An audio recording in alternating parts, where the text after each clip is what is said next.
ഇതിൻ്റെ വാല്യൂ കാണാനാണ് ചോദിച്ചിരിക്കുന്നത്. ഇങ്ങനത്തെ ക്വസ്റ്റ്യൻസ് കാണുമ്പോൾ ഭയങ്കര ടഫായിട്ട് തോന്നുമെങ്കിലും ചിലത് സ്റ്റെപ്പ് ബൈ സ്റ്റെപ്പായി ചെയ്ത് കഴിഞ്ഞാൽ എളുപ്പമായിരിക്കും. അപ്പോൾ നമുക്ക് ഇതൊന്നാണ് ചെയ്ത് നോക്കാം. എങ്ങനെയാണ് ചെയ്യേണ്ടത് നോക്കാം. ഇപ്പോൾ ഇത് നോക്കിയേക്ക്, താഴേന്ന് തുടങ്ങാം. താഴേന്ന് √9 വാല്യൂ എത്രയാണ്? ഇപ്പോൾ √9 എന്ന് പറയുന്നത് എത്രയാണ്? 3 ആണല്ലേ. അപ്പോൾ സീക്വൻഷ്യലി ചെയ്യുമ്പോൾ ഞാനിവിടെ മുഴുവനായി എഴുതുന്നില്ല. √9 എന്ന് പറഞ്ഞു കഴിഞ്ഞാൽ 3 ആണ്.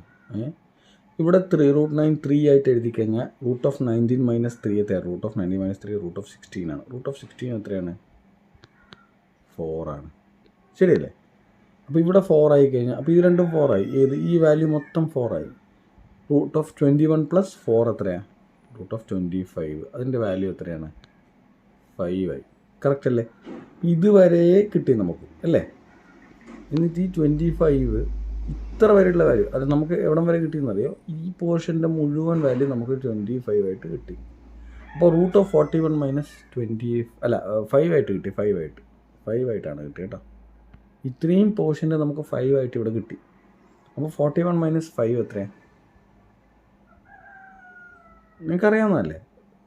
√36 കിട്ടും. അതെത്രയാണ്? 6 ആണ്.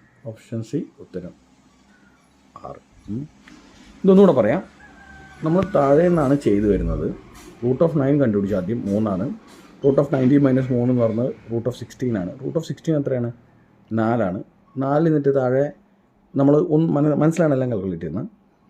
അപ്പോൾ √21 + 4 ആയി. അപ്പോൾ √25 ആയി. √25 എന്ന് പറഞ്ഞാൽ 5 ആണ്. അപ്പോൾ √41 - 5 എന്ന് പറഞ്ഞാൽ 36 ആണ്. √36 എന്ന് പറഞ്ഞാൽ 6 ആണ്. ഓപ്ഷൻ സി ഉത്തരം. അപ്പോൾ സ്റ്റെപ്പ് ബൈ സ്റ്റെപ്പായിട്ട് ഇതിപ്പോൾ ഇങ്ങനെയാണ് ചെയ്തത് അല്ലേ. ബാക്കിലോട്ടാണ് ചെയ്തത്. ബാക്കിൽ നിന്ന് മുമ്പിലോട്ടാണ് ചെയ്തത്. അതുകൊണ്ട് ചില അപ്രോച്ചസ് പെട്ടെന്ന് നമുക്ക് ഉത്തരം ലഭിക്കാൻ സഹായിക്കും. ഓക്കെ, ഇത് മനസ്സിലായി എന്ന് വിചാരിക്കുന്നു.